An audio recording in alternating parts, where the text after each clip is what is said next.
여러분 안녕하세요. 약이 되는 말, 독이 되는 말, 박명희입니다. 교회 일을 하다 보면 의견이 맞지 않아 논쟁의 소용돌이로 빠질 적이 많이 있는데, 모두 교회를 위해 일하려는 의도는 좋으나 감정적으로 날카롭게 대립되고 나중에는 상처를 받고 끙끙 앓는 것을 보게 됩니다. 더구나 오늘날과 같은 정보사회는 자기가 가진 정보를 좋은 것으로만 받아들여서 편집증 비슷하게 자신의 의견을 끝까지 밀어붙이면서 다른 사람들을 불편하게 만드는 경우가 많이 있죠. 새신자의 사진을 입구에 붙여놔서 우리 모두가 누가 우리 교회에 새로 등록했는지 보도록 합시다. 새신자를 맡은 장로님이 이렇게 의견을 내놓았습니다. 그러자 안수 집사님이 반기를 들었습니다. 사진을 붙이면 새신자들이 부끄러워할 것입니다. 슬쩍 끼어들어 교회에 적응할 수 있도록 하는 것이 좋다고 봅니다.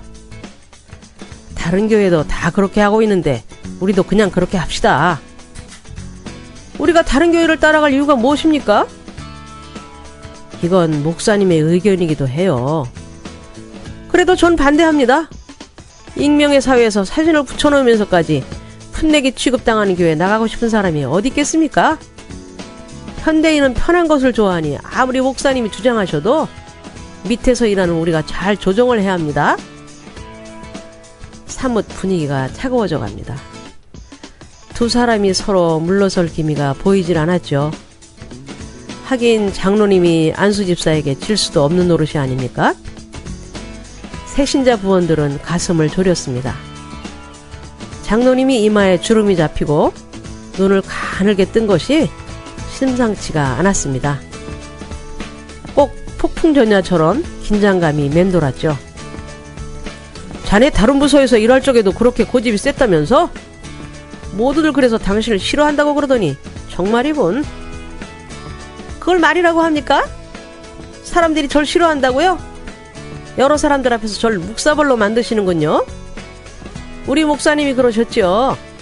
장로직이란 낮아지는 자리고 죽는 자리라고요. 높은 자리에 앉아서 우쭐대는 장로님의 과거도 좋은 건 아니잖아요.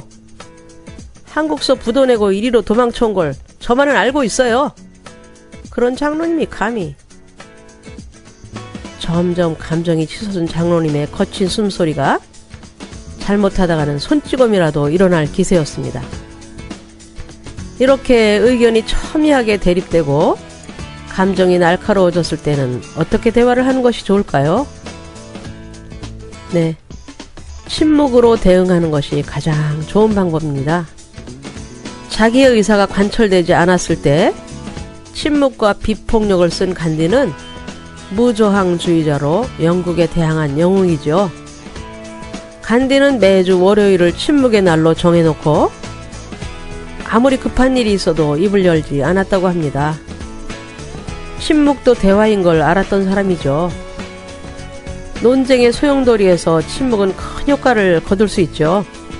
상대방이 감정적으로 흥분해 있고 대화로 풀어갈 기미가 보이질 않을 때 말로써 응하게 되면 논쟁은 절대로 끝나질 않게 되어 있습니다. 이런 상황에서 말을 하지 않으면 상대방은 혼자서 떠들다가 쇠풀에 죽어버리기도 하죠.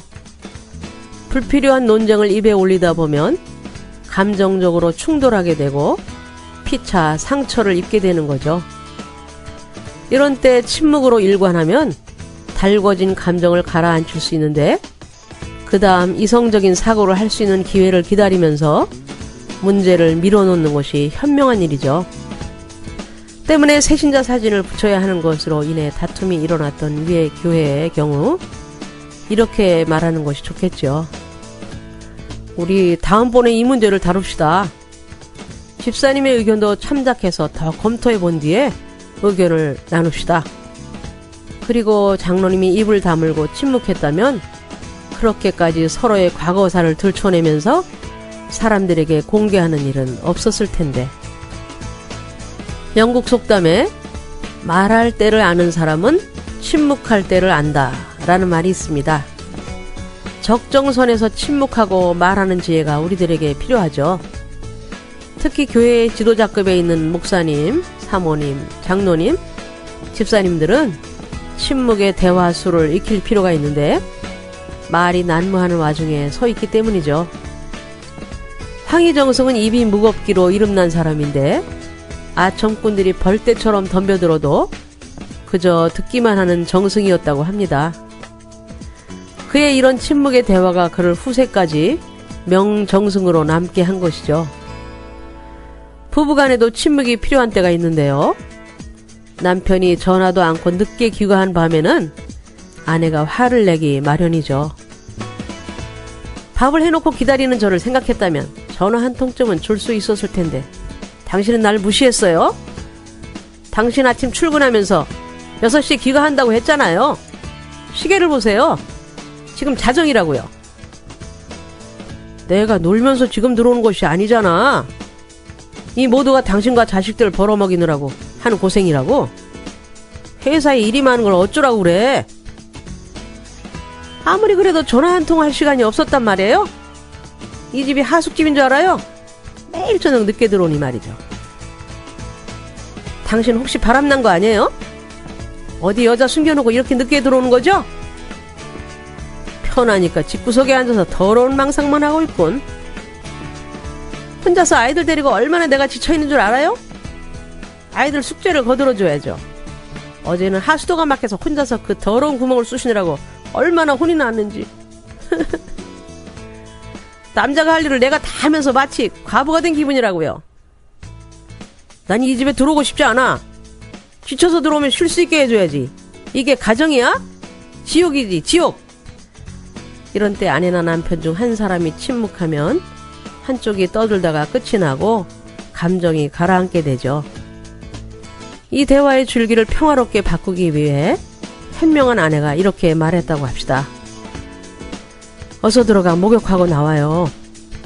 그리고는 아내가 침묵하자 남편은 혼자서 뭐라고 한참 투덜대다가 샤워를 하러 가고 아내는 날카롭게 곤두선 신경을 가라앉히면서 남편의 밥상을 차립니다. 두 사람의 감정이 가라앉기까지 20여 분의 시간이 필요한 거죠. 침묵의 시간. 그들은 이성을 되찾은 셈인데 남편이 식사를 다 할 때까지 아내는 침묵했습니다. 남편에게 아내의 침묵은 자기 자신을 생각해보는 시간이 되었습니다. 문득 직장의 엘리베이터에 오늘 명언으로 붙여놓은 마음에 없는 말을 하기보다 침묵하는 편이 더 좋다 라는 구절이 떠올랐죠. 가정을 지옥이라고 했으니 아내의 마음에 충격이 됐을 거야. 사실 가정이 그에겐 인생의 전부가 아닌가? 직장일로 아무리 바쁘지만 전화 한 통만 했어도 아내가 이렇게 불같이 화를 내지는 않았을 건데. 생각이 이에 미치자 슬그머니 미안해졌습니다. 아내의 침묵이 점점 가슴 아프게 마음을 조여왔습니다. 아주 미안한 표정을 지으면서 남편이 입을 열었습니다. 아까 미안했어. 내일부터 늦게 들어올 적엔 꼭 전화할게. 아내는 조용히 남편의 앞에 앉았습니다. 그리고 아직도 침묵합니다. 남편의 넋두리가 계속되죠. 직장에서 아팠던 일들을 아내가 다소곳이 들어줍니다. 이번에는 가정에서 일어났던 일들을 아내가 늘어놓습니다. 이번에는 남편이 침묵하고 고개를 끄덕이면서 듣습니다. 서로를 이해하는 사랑의 줄이 팽팽히 당겨졌습니다. 평화의 줄이었죠. 그래서 우리는 이렇게 기도해야 되겠네요. 주여, 우리에게 침묵의 때를 아는 지혜를 주소서. 인간관계에서 침묵으로 평화를 창조하게 하소서. 네, 오늘도 말씀 한 절 보죠. 죽고 사는 것이 혀의 힘에 달렸나니 혀를 쓰기 좋아하는 자는 혀의 열매를 먹으리라. 여러분, 안녕히 계세요.